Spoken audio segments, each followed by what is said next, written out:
Thank you very much, Mr. President, Adam. Thank you, Jamie, for looking after me earlier, and thank you to all of you, and a great pleasure to be back at the Oxford Union. I was just telling Jamie when he was showing me around that my first visit here, the first person I was shown around by was Michael Gove. And the reason for that is we were contemporaries, and I must, in the House of Lords, as we declare our interest, I declare my interest as being from the other place originally. And Michael and I were opponents, where I led the Cambridge Union debating team 2 years running against Oxford in the varsity debate, and my opponent was Michael Gove, and we became great friends. So from that time and to here, I've had the privilege of speaking here a few times, and it's always been very, very special. Now, after the other place and my career building Cobra Beer from scratch and being an entrepreneur, I went on into political life. My college, the other place, very kindly made me an honorary fellow. One thing led to another. And then I got an invitation from Kellogg College at Oxford to become a Bynum Tudor Fellow, which I'm delighted, that's 4 years ago, delighted to be a Bynum Tudor Fellow at Kellogg, and every year there is a new Bynum Tudor Fellow introduced, and this year we're very proud that it's His Royal Highness the Prince of Wales, Prince Charles. And then 6 months ago, I was invited to become a visiting fellow at the university based at the Saïd Business School at the Center for Corporate Reputation. So people say to me from the other place, "What are you doing? How can you do this?" I said, well, you know, an Indian economist once said, if you have one foot on cold ice and another foot on hot coals, on average, you're comfortable. Well, I have one foot in light blue and I have one foot in dark blue, which makes me a true blue. So I'm delighted to be with all of you. Now, I've been asked by the President to just share some thoughts with you to set the scene, and then we can have a conversation, a discussion. And the scene is this. Here we are in May 2021. Look back to March last year. Look back to a situation where, like most of these, whether you call them black swan events, whether you call them crises, they come out of nowhere. They're not predicted. So who predicted, for example, 9/11? That tragic event. Nobody predicted it. Happened out of nowhere. And the implication of these major events, global events, is they change the world. And 9/11 has changed the world over the last 2 decades in every way, whether it's the way we travel or whether it's all the conflict that's resulted from then onwards. It's changed the world. Fast forward to the global financial crisis of 2008, 2009. And again, nobody predicted that. I remember Her Majesty the Queen went in 2009, I think it was, to open a new building at the London School of Economics at the LSE. And she said to the professors there, these famous economists, why didn't any of you predict it?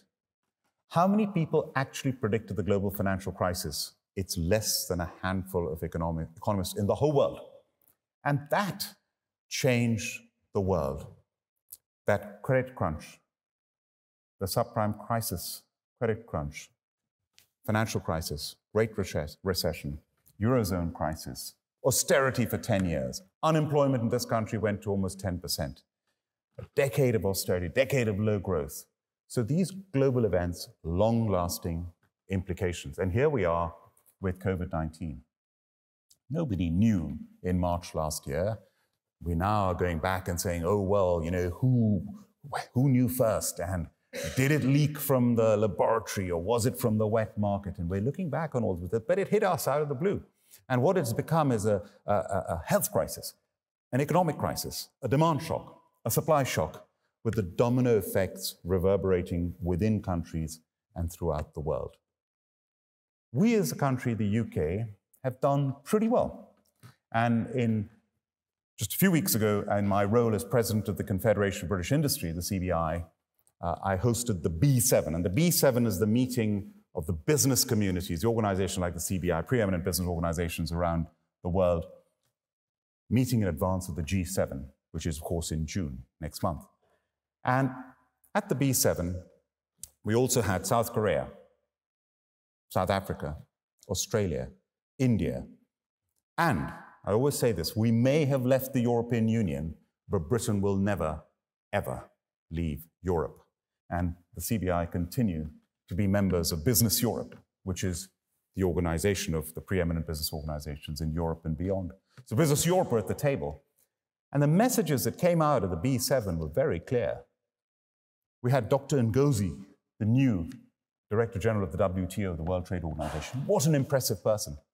She has been finance minister of her country twice. She's been foreign minister. She's been at the World Bank for 25 years. She's been heading Gavi before this. Now, what is the serendipity of that with the pandemic that we've got now? And she said very, very clearly, the World Trade Organization needs reform. And she said, I'm a reformer, I've got to reform it. In fact, one of our participants said the WTO is in the last chance saloon because the world was becoming more and more protectionist. I mean, there are many facts that I could give you that prove that. Over 50% of trade of G7 country exports have some form of restriction, whether it's tariff or non-tariff. And this has increased by 30% over the 12 years up to 2017 when those figures were released. So we're getting more and more protectionist, and we all said unanimously we've got to get less protectionist. We've got to wind back that protectionism and become a trading community globally, with the WTO being a respected, credible, functioning organization. The other person we had was Dr. Geeta Gopinath, the chief economist of the IMF, another hugely impressive individual. And her message is very simple. So the IMF predicts good growth globally, but that growth is going to be very unequal. And she referred to Dr. Ngozi, and Dr. Ngozi had said, look at the inequality in the world, that Africa, the continent which makes up 17% of the world's population, has 0.15% of the world's vaccine manufacturing capability. And Dr. Geeta Gopinath said, if you look at the countries around the world during this pandemic, there are two things that are going to generate this inequality. One, there are some countries, like the United Kingdom, that have been able to provide huge amounts of support to the businesses and citizens in their country. So in our case, £400 billion of support with the furlough scheme, with business rates relief, with VAT being reduced from 20% to 5%, with 100% government guaranteed loans to businesses. These measures have saved millions of jobs and millions of businesses. America, similarly, huge amounts. And if you look at £400 billion in per capita terms or absolute terms, it's a phenomenal figure. And you look at the other end, and there are many, many countries in the world that have not been able to provide any support to their businesses or to their citizens. And the second inequality, Dr. Geeta Gopinath said, is caused by the ability to vaccinate. Now, look at countries like the United States and here in the UK. Today, we've got first dose, 75% of our adult population vaccinated. Over 60 million doses in total, just under 50% of the adult population with 2 doses. We're rapidly vaccinating. Today, as we speak, Twickenham Stadium, there's been a mass vaccination at Twickenham Stadium. We've got the capacity to vaccinate 1 million people a day. We've gone up to 800,000 people in one day. Nadeem Zahawi, my friend, full credit to him, the vaccines minister. We've done that. We can do more if our supplies were there. And we're going to get to that 70% very quickly. Israel, a much smaller country, set the pace. But Israel's population is 9 million people. They've got to be on 70% of the adult population. They're opening up their economy fully. Now, we are going to be in that position very soon. But what about other countries? What about countries where tiny percentages have been vaccinated? A country like India, 1.4 billion people. If you go back to February this year, I will put my hand up and say, I thought India had beaten the pandemic. The sad deaths in a country of 1.4 billion people were less than 100 a day. India was beginning to open up. India has the largest vaccine manufacturer in the world, the Serum Institute of India, owned by my friends Cyrus and Adar Poonawalla. They were, before the pandemic, capable of producing 1.5 billion vaccines of different sorts. 2/3 of every child in this country, in the world, 2/3 in the world, have been vaccinated by their vaccines. And yet, India, to this day, as we speak today, it's probably crossed 200 million vaccines on the first dose. Now, just work out how much more they have to do to get to anywhere near 70% of the adult population. And there are other countries that have not even vaccinated at all, that have not had access to any vaccines. And here, the credit for this goes back to the Prime Minister, to Boris Johnson, who in May last year, when we didn't even know if a vaccine could ever be developed, the quickest a vaccine had ever been developed in the history of this world was 4 years. And I've had the privilege of meeting your famous professors from the Jenner Institute over here.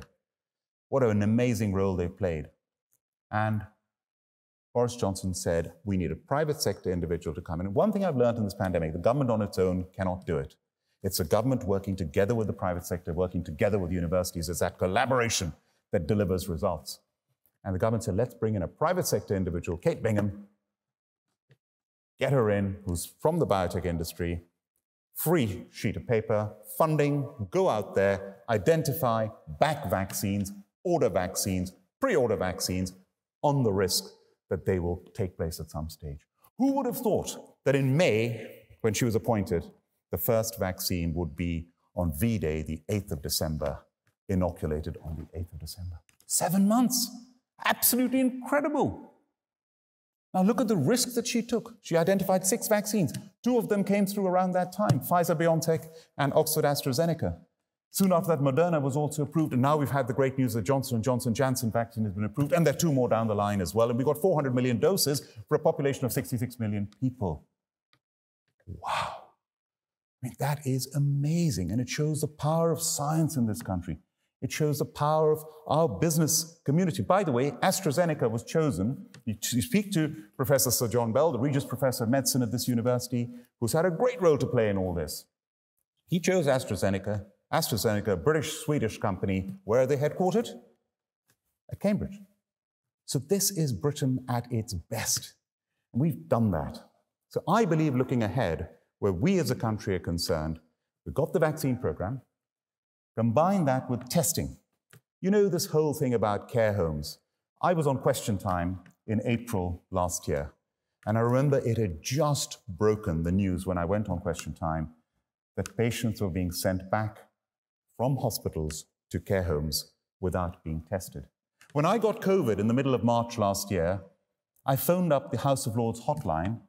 I got through to someone. Now, most people couldn't even get through to someone. And I got through and I said, look, I think I've got COVID. I think I've got the symptoms, I've got COVID. So, my lord, I'm really sorry to hear that. You're going to have to isolate at home. I said, can I get myself tested, please? I'm so sorry, testing has just been withdrawn. I said, withdrawn? That stage, we're doing 2,000 tests a day. She said, if it makes you feel any better, even our doctors and nurses cannot get tested. That's the situation we were in then. PPE shortage, ability to test 2,000 a day. And look at where we are today. And I pushed from the summer. I said, please, please, let's have lateral flow, mass, rapid tests available, free to every citizen in this country, free to every business, so people can test themselves regularly. And these tests, although they may not be as accurate as PCR tests, if you test people twice a week, you will pick up asymptomatic individuals. Eventually, the government listened. They said, no, no, no. And I have the advantage of not only being president of the CBI, I'm an independent crossbench peer. And the best thing about being a crossbench peer is you can, from an independent point of view, challenge government.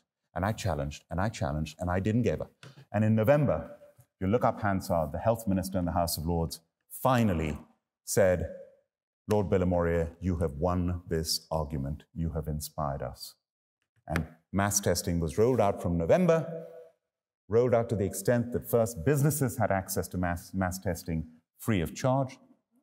And now every citizen, every one of us in this chamber and watching, can just order online and the mass tests are delivered to your house, or go to your pharmacy and you pick up your lateral flow test. And I tried them time after time. They give you results. They say in less than 30 minutes, it's usually within 5 minutes you see the result. Now, what a great thing we've got to be on top of it to be able to test ourselves like this. That's linked to the travel protocol. And the third thing that people don't talk about enough is the therapeutics. I believe one of the ways out of this pandemic, not just the vaccines, not just the testing, but also repurposed therapeutics. We've already had dexamethasone. We've already had remdesivir. We've already got Regeneron, which is, Roche have got the agency for that. But there are other drugs like ivermectin, which is a veterinary drug, an anti-parasite drug that I spoke to my GP in India, a family GP in India. He says he's treated 1,500 patients over the last year who've had COVID. One sadly died. 95% of them were prescribed ivermectin, and they all made it through with their symptoms usually disappearing within 3 days. Trials for ivermectin are going on here. That's just one example. Once we get these drugs, these repurposed drugs through that can actually cure COVID or prevent you from being hospitalized, prevent you from dying, that's going to be a game changer as well. So that's the pandemic as I see it going forward. Linked to that is, what are the challenges? And at the CBI, we have just launched our economic vision for Britain for the next decade. And at a time of crisis, a time of pandemic, is the time to actually have a long-term view. Look back to the Second World War and the Beveridge Report in 1942. The war had started in 1939. It was, at that time, they didn't know it was halfway through. They didn't know they had another 3 years to go, and they launched the Beveridge Report. It was implemented after the end of the war. And that Beveridge Report, of course, implemented the National Health Service and the welfare state, which transformed the history of this country. So now is a time to look ahead. This is a year we've left the European Union. Brexit is behind us. We're now chairing G7. We're chairing COP26. We've had the B7, which I've chaired. Major items, digitalization, climate, trade, all flowing through. We can show leadership. Britain can show leadership, particularly with climate change, which I'm more than happy to discuss with you in more detail. So it's the B7 leading to the G7, leading to the B20, leading to the G20, leading to COP26 in November, which we're hosting in Glasgow. And I think this is a great time, a watershed moment for this great country looking ahead. So once again, an absolute privilege to be with you. One of my favorite sayings in life is good judgment comes from experience, and experience comes from bad judgment. There is no shortcut to making mistakes. I've made a lot of mistakes. You can say the country's made a lot of mistakes. As long as we learn from those mistakes and we go forward, we're stronger for it. Thank you very much.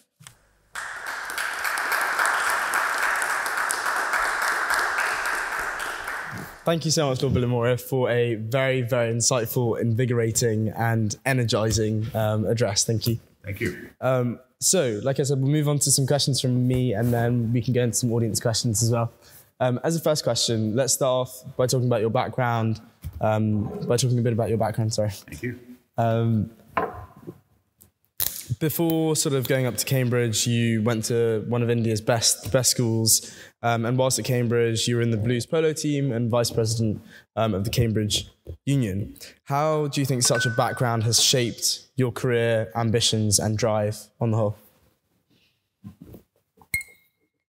Thank you, Adam. Thank you, Mr. President.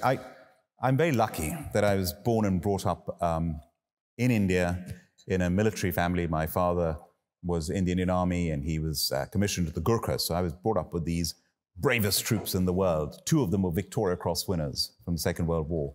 And that was just such a privilege to have that. Such a privilege also to see my father progress all the way to becoming Commander-in-Chief of the Central Army with 350,000 troops under his command. So I was able to witness leadership firsthand, which was amazing. And my mother's family were a business family. My maternal grandfather had served in the Royal Indian Air Force through the war.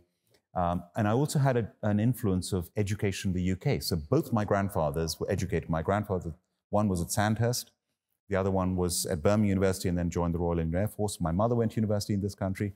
I went to university in this country. Now my children, 4 generations. So I knew I would come and study in the UK at some stage. So that was a given. And of course, I did end up coming to study here. So that influence was very much there. The business influence from my mother's family, the leadership influence from my father's family, from the army. And of course, but on the other hand, we were not wealthy. My father was an Indian Army officer. He got paid very badly. So I had to raise the money to come and study over here. I had to work very hard to study. I qualified as a chartered accountant with Ernst & Young EY, where you work and study at the same time. So I know how tough it is to be an international student in this country.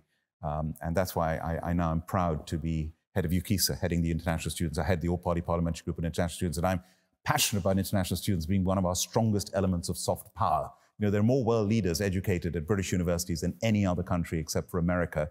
And 26 billion pounds they bring into our country as exports and inward investment. So fantastic. So that's one thing I'm really proud about. But the entrepreneurial influence was certainly there from my maternal great-grandfather. He was somebody who'd started his business from scratch. He nearly lost his business 3 times, eventually built a sizable empire in South India, ironically in drink. He used to distribute drink in the districts of near Hyderabad in South India, where I was born. He then did a lot of public service, a lot of charitable work, looked after his family incredibly well, and became a member of the Indian equivalent of the House of Lords, the Rajya Sabha. So in many ways, 4 generations later, I followed my great-grandfather, and his motto was to aspire and achieve. And my coat of arms, when I joined the House of Lords, my motto is to aspire and achieve. And at Cobra Beer, my business, we've added to that, it's to aspire and achieve against all odds with integrity. And that's almost a definition of entrepreneurship. You come up with an idea, you want to get somewhere with the idea, you've got little or no means, you go out and you make it happen. And you do it the right way with integrity. That's amazing. In what ways has your background and your experiences then shaped your ideas of the relationship between India and Britain as countries?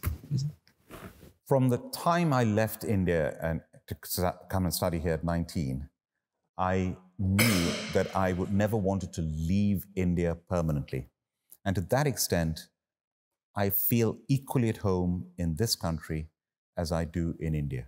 So when I step off that plane in India, I'm at home. When I step off the plane over here, I'm at home. And that has had a huge influence. For example, Cobra Beer, my business. If you think about it, Cobra is a beer originally brewed in India and exported here, but it's an Indo-British product, started by me, headquartered over here in the UK. And everything that I founding the UK-India Business Council, which I did, because I passionately believed that India one day would open up as an economy, because India was a very closed economy when I was brought up there as a child. There was very high taxes, lots of barriers. There were 3 models of cars you could buy, which were 1950s models. It's a very protected, very inward-looking country. In 1991, Dr. Manmohan Singh, a great graduate of this university and of Cambridge as well, was a finance minister, and India liberalized in 1991. And that liberalization has seen India take off as an economy. Really from about the early 2000s onwards, India is now an emerging global economic superpower. And what that unleashed was the entrepreneurial spirit in India. I mean, India is a country full of entrepreneurs, and that growth rate is going to continue. The opportunity is going to continue. And I always thought it's a great opportunity for the UK and India that have got a 400-year relationship. So much we can do together, and it's brilliant. And that's something I do to this day, is putting India and the UK together, because the potential is so huge. And the government has just announced, Liz Truss, our trade minister, who's done a great job at the Department of International Trade, rolling over 60 trade agreements with the European Union. People think it wouldn't. I put my hand up. I didn't think that would be possible. Would we get the same deals with these other countries that Europe, a 500 million trading bloc, trading bloc would get? And we did. We rolled them all over. And we're now going to be doing new trade deals like America, is another one working on Australia, and of course, India. And we've announced an enhanced trade partnership with India to double the amount of trade, 24 billion pounds that we're doing today. We want to double that by 2030, leading to a free trade agreement with India. So this is all music to my ears. So yes, absolutely. And the other thing is there are 1.5 million people like me who are of Indian origin, first, second generation, who live in the UK. We're the largest diaspora ethnic minority community in this country. And I believe we're the living bridge with India. And we're permanent ambassadors for India. And I'm proud to be a Zoroastrian Parsi, one of the tiniest communities in the world, less than 100,000 of us, the ancient religion, Zoroastrianism. I'm proud to be a British Asian. I'm proud to be Indian. And I'm proud to be British. That's fantastic. Speaking of entrepreneurship, let's talk a bit about how you first started out, your first majorly successful venture. Let's talk a bit about that, the sort of polo sticks. So I had to make a decision. I had a commerce degree from India. I was a qualified chartered accountant. I had a law degree from Cambridge. So really, I should have become either an accountant, a lawyer, or a banker. And I decided to do neither of those things. And what I really wanted was to be an entrepreneur. And I had a big idea. And the big idea came to me while I was at Cambridge. And it was visiting pubs and restaurants. I realized that I absolutely hated the fizzy lagers that I was presented with in a pub I just couldn't drink them. I found them too fizzy and too bloating. And they were cold and they were meant to be refreshing. And so when you went for an Indian meal, spicy food, you wanted something cold and refreshing. So you automatically drank a lager beer. But it was fizzy and bloating, and it just didn't work. And English friends of mine introduced me to real ale, to English ale, British ale, which I love to this day. And I found I could drink ale happily in a pub, but I could not drink ale with food because ale was just too heavy and too bitter to drink with food. And that's when the idea evolved. Why don't I produce my own beer? And I'm from India, let me make it in India. And it'll have the refreshment of a lager and the smoothness of an ale combined to give it a rounded, balanced taste, which will be not only drinkable on its own in a pub or a bar, but also accompany all food, including Indian food and curry. That was my idea, simple idea. And what is our slogan today? Fast forward 3 decades later, brewed smooth for all food. So that's been our platform right from the beginning, and it genuinely works. And today we've even brought out an IPA, Malabar Blonde India Pale Ale. And most IPAs, over half of a craft beer, and I can't name brands, but all the famous craft beer brands, 60% of their sales are IPAs. And they're far too bitter. They don't go with food at all. In fact, I struggle to drink them on their own because they're too bitter. So we've created Malabar Blonde IPA by Cobra Beer, which is the most drinkable IPA in the world and goes so well with food as well. So that's the idea. Putting it into action, of course, the different thing. And then luck comes into it. And the best, one of our professors at the Cambridge Judge Business School, Mark Durand, who's originally from this place, he defines serendipity as seeing what everyone else sees, but thinking what no one else has thought. Think about it. And then the best definition of luck that I've ever heard is in the Harvard Business School classroom, luck is when determination meets opportunity. And I was determined to put this idea of mine, which I actually had when I was at university, into action. And we started off by importing polo sticks from India and importing fashion garments and silk and leather goods, and we sell them to Harrods and Lily Whites and Selfridges and building up experience, sourcing products, selling, marketing. But the big idea was one.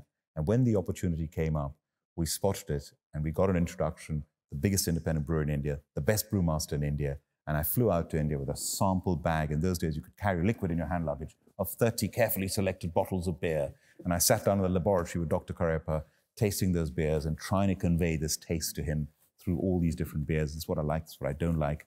And we created Cobra Beer from scratch with this very complex recipe. So luck has a big part to play. Tell us about the moment that you first had your first sip and when you thought, this is it, this is the one. So the first batch that we produced, and we had the priests bless the first batch, when it got into its P&O container, it was shipped to the UK. I knew when I tasted it that it was on the right track, but it was a little too heavy, it was a little too sweet, it was a little too hazy. But it was a starting point. And then I got feedback from the consumers, and I could say instantly they loved it. They loved the concept. All I had to do was just adjust the beer, and it took about 3 or 4 brews, keep getting consumer feedback, and we stabilized on what is today. And I'm sorry to boast, at the Harvard Business School, they say you've got to be confident but not arrogant. You've got to be ambitious, but you've got to be humble. You've got to be humbitious. So if I boast, I say it humbitiously. We now have over 120 gold medals. And it all started with those trial brews. That's amazing. What were your family and friends' reactions at first? Did they think it was going to take off? Well, this is the thing about business. The sad reality is that many businesses, in fact, most businesses fail. And so it's a big risk to take that leap. So, when I took this leap to be an entrepreneur, my friends were working for the Goldman Sachs of this world. While they were driving around in their BMWs, I was driving around in a Citroën de Chevaux, a battered Citroën de Chevaux that cost 295 pounds, called Albert. And when you're driving Albert with 15 cases of Cobra on the front seat, back seat, and the boot to deliver to the restaurants, and you look down, you could see the road through the holes in the floor of the car. And it needed push starting every day and eventually failed its MOT 3 times. So, so you are taking a big risk, and we're on a roof conversion in the Fulham Palace Road, lugging up a ton of beer delivered to our doorstep. A pallet of beer, by the way, weighs a ton, literally 1 ton. So we would carry a ton of beer up the stairs and carry it back down, put it in Albert and deliver it. So my father by now had become the Commander-in-Chief of the Central Indian Army, and I was in Bangalore developing the product. And I'd go up and see my father whenever there was a chance. And I thought he'd give me some encouragement. I know no money. Indian Army officers at that time didn't get paid very well. So I thought, no money from my father, but maybe some moral encouragement. Maybe it will, isn't it great, Dad? Entrepreneur, my own business, Cobra Beer. What are you doing? All this education? And you're becoming an import-export wala. Get a job. Now, he meant well. He was trying to protect me. Of course, once Cobra succeeded, he was my biggest fan. Yeah, of course. You mentioned Bangalore. You initially sort of brewed it in Bangalore, and that's where that started. But then later on, there was a shift to brewing in the UK. Let's first sort of talk a bit about. Can you tell us a bit about why you sort of decided to brew it in India in the first place? It was always going to be brewed in India. There was no question about that. I wanted it to be an Indian beer to be exported out from India around the world, to the UK originally, and then around the world. That was my plan right from the beginning. But of course, you have a plan, and we've learned in this pandemic, the words that stand out are resilience. And when you're starting a business, you've got to be resilient, but also is to adapt. And there's a lecture that I give, which is you adapt or die. And there are times in the journey when you have to make a decision. And if you make the wrong decision, your business may not survive. And in our case, we imported from India for 7 years from Bangalore. And then I had lots of problems importing it from India with the product, the consistency, with the best efforts of the brewery. We just could not. We had lots of problems. And then we had to make a decision. Do we keep importing this product from India? And we've got all these problems which consumers are complaining about and our distributors are complaining about. Or do I move the production to the UK and Europe? And that was a really difficult decision to make. And I made that decision from a lesson I'd learned very early on from my customers, because without the support of the Indian restaurants, the curry restaurants, by the way, 2/3 of them in this country are owned by the Bangladeshi community. They're Bangladeshi restaurants. Without their support, we wouldn't be where we are today. And they always put their customers first. That's what I learned the lesson right up front in the early days. And when I asked my customers, what is important to you about Cobra Beer? Is it the fact that it's imported from India? Or is it the extra smooth taste, or the fact that it's brewed an authentic Indian recipe, or that's a premium beer? The most important thing in all the surveys we did was the extra smooth taste. And this surprised us. The least important thing to the consumer about the beer was the fact that it was imported from India. I'm brewing here. And you think about it. I mean, all of you, if I ask you, do you like Indian food? Do you like curry? Of course you do. I see the nodding heads. Yeah? Do you expect it to be cooked in Delhi and flown over here to Oxford? Absolutely not. We have some of the finest Indian food, finest curries right here in the UK. So I moved the production to the UK and I never looked back. And then we started bringing Europe as well. Mm-hmm. Let's now shift a bit and talk a bit more so about like eating habits, broadly speaking, how that's changed. Since Cobra Beer has sort of become the dominant beer to have for the curry, it's everywhere kind of thing. Have you seen big changes in terms of the specific kinds of curry that people have been having, or the numbers of people who are eating it in the first place?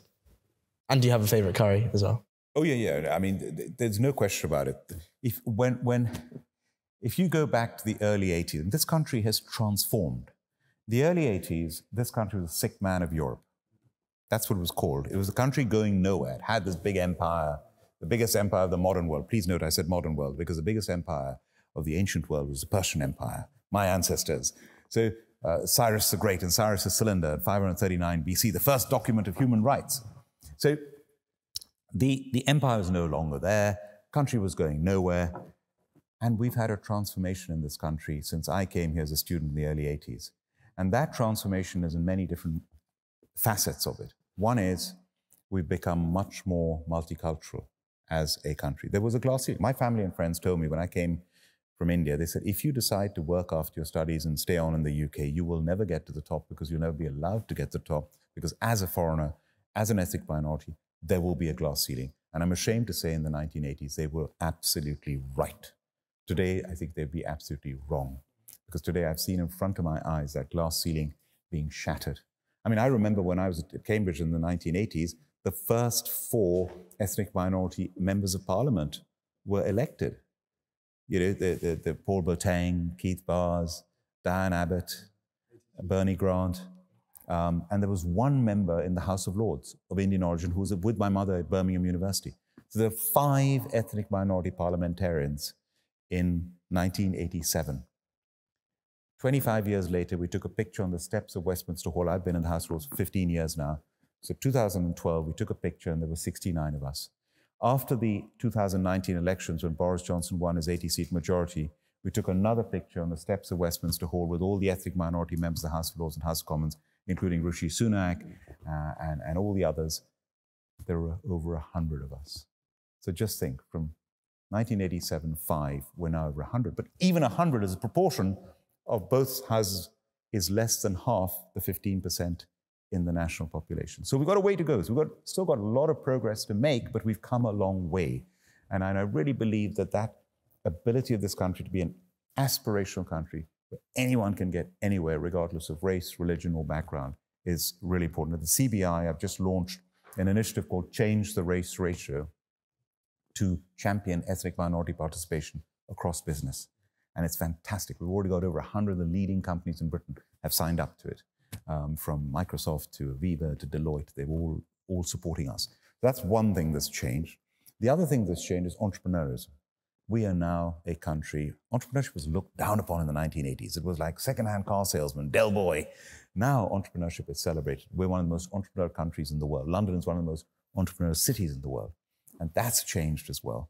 And we've become much more outward-looking and as a country, including with our eating habits. And today, London is one of the restaurant capitals of the world, and we get some of the finest food from all over the world in the UK. And Cobra Beer is now sold in the Indian restaurants, curry restaurants, in Lebanese, in Thai, in Turkish, and gastropubs, and across the board. And I'm so proud of the food and the variety we get, and people love it, and cook it at home as well. Yeah. Going back to sort of changes from the 80s to today, what would you pin that down to? What do you think has been the main driver of greater racial equality in the UK? Well, I think that it has, first you have to have governments of the day making it an important issue and creating the environment. And I would say for business, for example, for entrepreneurship to succeed, government has a big role to play. It's not as simple as government get out of the way and we'll do it. Because the other word that's come out from this pandemic very, very clearly to me is collaboration. You've got to have government and business working together. So government has to set that environment for entrepreneurship to flourish. And now what we've got a situation is Margaret Thatcher kicked it off in the 1980s, but since then, it's every government, whether it's been Labour, Tony Blair, whether it's been a coalition government, David Cameron's coalition government with Nick Clegg, or whether it's been a pure Conservative government, they're all promoting entrepreneurship and they're all promoting diversity and inclusion. And by the way, you can promote diversity, but there was a Harvard Business School, Harvard Business Review article, and the headline of the article was, "Diversity without inclusion is useless." So you can set diversity targets and you can tick the box and say, I've got the diversity, but unless you have the inclusion, it's useless. You've got to create that environment, the mentoring, the culture for that diversity to flourish. And I've seen it myself. When I built up Cobra Beer from scratch, there were just 2 of us. By the way, this term SMEs, in India, they don't say SME. They say MSME. Because the M stands for micro, small and medium-sized enterprises. Because I started, there were just 2 of us, Arjun Reddy, my partner, and we built up a team. And you know, we built up a mini United Nations. We had people from all over the world, from America, from Europe, from Africa, from Asia, and it was people from different backgrounds. And what happens there is you create a diversity of mindset, a diversity of backgrounds, a diversity of cultures, and that brings a buzz, and that buzz creates innovation, and that innovation leads to high growth. And we had a 40% compound annual growth rate for the first 18 years of our business. And without that diversity, that would never, ever have happened. And now the statistics prove it. McKinsey's show companies that embrace diversity and inclusion, the top quartile are 39% more profitable than the bottom quartile. Deloitte have done surveys that show companies that are more diverse are more innovative. And I can vouch for both those from my own business. Speaking of opportunity, in 2005, you founded the Cobra Foundation, a charity set up to assist young South Asian youths with healthcare, education, and so many other things. What was the idea behind it? What was the inspiration behind it? So from day one with Cobra, we would find charitable events where we'd donate our beer to help them raise money. So to be served at fundraising events, so it'd save them buying the drinks to serve. So we were donating in kind. We'd give it as prizes. One of the most popular prizes is free Cobra Beer for a year. a case of Cobra beer per month delivered to your doorstep if you won the prize. And people would bid sometimes thousands of pounds for those cases.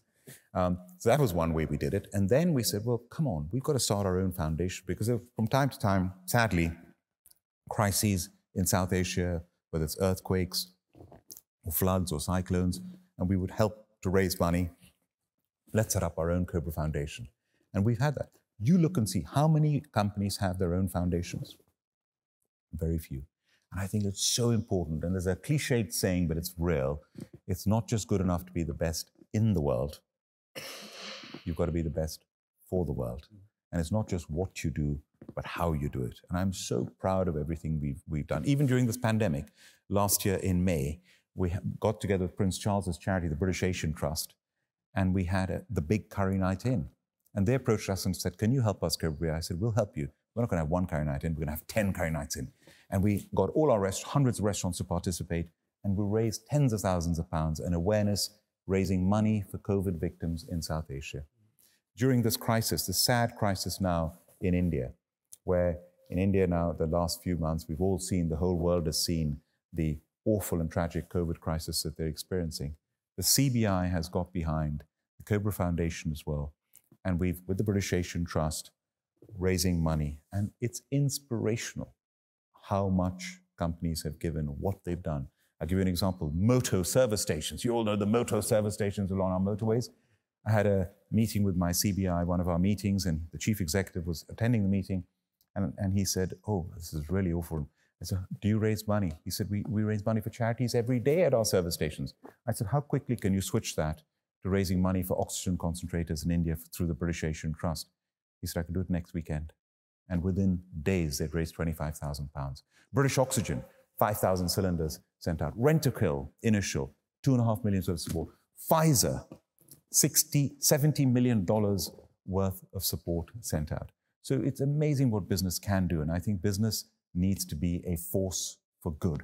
And I think people don't appreciate enough about business, how much not only create, what is our role as business? We create businesses that create the jobs, that pay the taxes, that pay the public services we all benefit from. But we always go much further than that. And now with ESG, with climate change being very important, business has to set the agenda. EY, Ernst & Young, my alma mater, where I qualified as a chartered accountant. This year in the middle of a pandemic, they said EY is going to go carbon negative. Middle of a pandemic. You can lead the way as business by doing the right thing. And at the Cobra Foundation, I'm so proud. We've got a water, by the way. I'm disappointed you're not serving it. We've got a water called Cobra Foundation Beloo Water. We twinned up with one of the leading water brands called Beloo. You'll see it in all the top restaurants. In fact, in Parliament as well, the water in the House of Lords, House of Commons is Beloo Water. And it's Cobra Foundation Beloo Water. Here's the catch. Top quality water, best water. Everyone pays the right price. The distributor pays the right price. The restaurant pays the right price. The consumer pays the right price. They make their profits. We donate 100% of our profit from Cobra Foundation Beloo Water to WaterAid to save lives in South Asia through sanitation and clean water. And we've raised hundreds of thousands of pounds over the past years through that. So that's what one can do. And I'm very proud of it. Yeah. To sort of jump back to Cobra for a second again, would you say that, so taking a more worldwide view, is it the case that there are some countries that consume a lot more Cobra beer than others? And if so, which countries, or where is the sort of the greatest number of customers of Cobra beer? By far, the United Kingdom. And our growth, by the way, growth potential here is much more. We could be many times bigger just in this country, which we're working on. But we export to about 40 countries around the world, including most of the countries in Europe. In Japan, for example, Cobra is taking off in Japan as we speak. And I want to be big in Japan. But in Europe, you've got countries like Spain that do really good volumes of Cobra. Sweden, where we do very well. In the Benelux countries, in Holland, Belgium, Cobra does extremely well as well. That's great. As a last question, in terms of sort of overcoming difficulties and challenges, in 2009, Cobra went into administration. Can you tell us a bit about the events that led up to that, but also how it was sort of pulled back as a company afterwards to now be incredibly successful? We have nearly lost the business 3 times in its history. And that was the last time. And again, I didn't, with these, I was talking in my speech about global crises and how you don't predict them. Business crises, quite often, you don't predict them. And looking back on it, yes, I made a lot of mistakes. And at the time, the financial crisis, we were one of the fastest growing beer brands in the country and one of the fastest growing companies in the country. We'd got onto the Virgin Atlantic Fast Track 100 list of companies. But we'd taken on too much debt. And I was sacrificing my profits for growth. It was all being plowed in for growth. And our value was in our growth. And when the financial crisis hit, the growth had no value. Cash didn't just become king, cash became emperor. And we were forced to go through a sale process of our company. Luckily, that sale process ended up in a joint venture with Molson Coors. And we don't have the time to talk about the details, but even during that process, and that took from September 2008 until May 2009 to get to that joint venture being formed. And there were times when it was looked as if it was not going to work at all. And I nearly lost my business during that period. And we formed it. And today it's 12 years, in fact, on the 29th of May, which just happened, 12 years since the joint venture. And I'm really happy, touch wood, to say that it's been a very successful joint venture. Molson Coors, one of the largest brewers in the world, headquartered in Chicago in America. And the lesson that I've learned from these 3 times I nearly lost my business is each of the 3 times is different. Each of the 3 times I didn't predict them. But the way I survived them was identical. There were 3 things that got me through each time, and those were exactly the same. First, you've got to have a strong brand, a resilient brand. And the Cobra brand was so resilient during each of those periods, it never went into negative sales. Can you imagine? Never went into negative sales. It continued to grow. The next thing is you've got to have a loyal team that supports you. If you've got the support of a good team who've stood by you, and if you've got a family, I met my wife 1 year after I started Cobra Beer. So she's been by my side through all the challenges of the business, through all the growth of this business. Without her support, I wouldn't be here talking to you now. So you've got a family to support you, a loyal team. And the third thing is it's integrity. You've got to play with a straight bat. It is better to fail doing the right thing than to succeed doing the wrong thing. And we always did our very utmost to practice integrity. And the best definition of integrity is from the former Archbishop of Canterbury, Rowan Williams, when he came to the Zoroastrian Centre in Harrow, and I welcomed him as the patron of the community in the UK. And I made my speech, and he then made his speech. And he said, Lord Billimore has used the word integrity twice in his speech. And the Zoroastrian Parsi community are renowned for their integrity. He said the word integrity comes from the Latin and Greek word integer, integrum, that means wholeness. You cannot practice integrity if you're fragmented in front of the light. You can only practice integrity if you're whole and complete. And I've never forgotten that. So strong brand, team and family support, integrity, and you can get through any crisis. Amazing. Thank you so much. Let's go to audience questions if there are any audience questions. Does anybody have any questions? No? Yeah, just there. Hiya, thanks for speaking. I'm Daniel Poole, current DDO at Balliol College. Touching on the sort of joint venture with Coors, how did you keep a consistent culture, identity at the brand? How did the joint venture change the brand at all, or have you kept sort of consistent culture both in terms of employment as well as sort of out-facing culture? Great, thank you. That's a great question. Thank you for your question. So, how does a joint venture work? And particularly when you look at our joint venture when it started 12 years ago, you had a giant multi-billion-dollar company, Molson Coors, with a much smaller company, Cobra Beer, joining together. And that, how do you get those two cultures, a big company culture combining with an entrepreneurial culture to work together? And quite frankly, theoretically, that's a clash. It shouldn't work. And we've worked at making it work. And some of the things that have made it work is you've got to have mutual respect for each other. And they respect to the extent that they said the 3 things we want for this joint venture is, 1, we want you as the founder entrepreneur, because I own just under half of it, they own just over half of it. We want you to be chairman. We will do nothing without consulting you. Everything will be transparent and open. Secondly, is we want your team to join. And huge chunk of my team joined the joint venture as well. And the third, we believe you've got an extraordinary brand, and we respect your brand. Those are the three foundations of the joint venture, but the actual foundation of it is the word trust. And it was a great, in the middle of this pandemic, one of my favorite professors from Harvard Business School, Frances Frye, she gave us a virtual talk on trust. And she said, trust is like a triangle. To engender trust, you have to have authenticity. Are you authentic? Are you in it? Is it the real you that is coming across? Second thing is logic. Do you have the ability to deliver what you say you're going to deliver? And the third element of the triangle is empathy. Are you in it for yourself, or are you in it for them? So if you can have authenticity, logic, and empathy, you have trust. And I think we have that between Molson Coors and Cobra Beer. And that's why the joint venture, 12 years later, is rock solid and doing very well. Thank you for the question.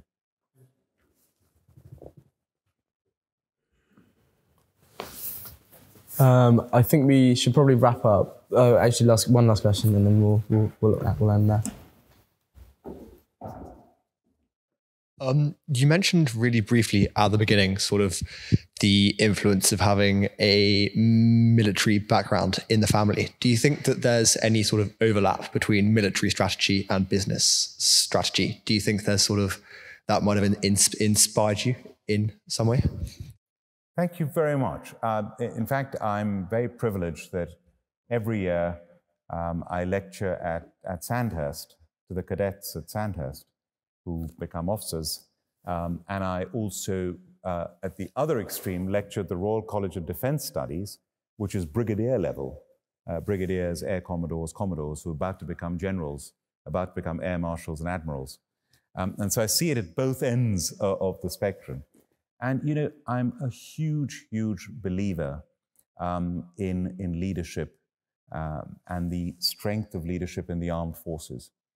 It's phenomenal. I mean, my father, what he has seen, my father fought in the liberation of Bangladesh, which is now celebrating its 50th anniversary as an independent Bangladesh. And I know what my father went through when he was commanding his battalion of Gurkhas. I know the horror that he saw, the lives of his officers and men that were lost, the ones who were wounded and injured. War is a horrible thing, but I've seen my father go through it. And that he always said, you know, in a time of crisis, you've got to be cool, calm, and collected. I've also seen the real power in the armed forces. What is it? What is it that makes people willing to give up their lives? And, you know, it's not the ordering them to do it. It is what the armed forces refer to as the esprit de corps. It's that esprit de corps that you get in a regiment and a battalion, that pride at my father's battalion. We're members of the 2nd, 5th Gurkha Rifles Frontier Force. We've had these Victoria Cross winners. We are the bravest of the brave, and you want to die for your colleagues, for your fellow soldiers, for your regiment, for your battalion, for your country. And it's that spirit, that esprit de corps that actually enables you to make the ultimate sacrifice, if need be. And you know, that whole, and actually learning as well that the army is there to fight, but actually what they want more than anything else is peace. But to get that peace, they've got to be willing to fight. And then the whole concept of service leadership. And, you know, why are they called the services? You think about it, we refer to them as services. Well, what is the motto of Sandhurst, of the Royal Military Academy? The motto of Sandhurst is serve to lead. And the Indian Military Academy, so my grandfather was a graduate of Sandhurst, my father was a graduate of the Indian Military Academy in Dehradun. And their credo, their motto, which is in the Chetwood Hall, and I'll paraphrase it: the safety, honor, and welfare of your country comes first, always, and every time. The safety and welfare of the troops that you command comes second, always, and every time. Your own safety and welfare comes last, always, and every time. That is the power of service leadership. And I think is very strong. And that's why I think there's a lot that we can learn from the armed forces in the business world. And we're very lucky in Britain to have some of the finest armed forces in the world. Thank you so much for joining us this evening, Lord Bilimoria. Please join me in thanking Lord Bilimoria.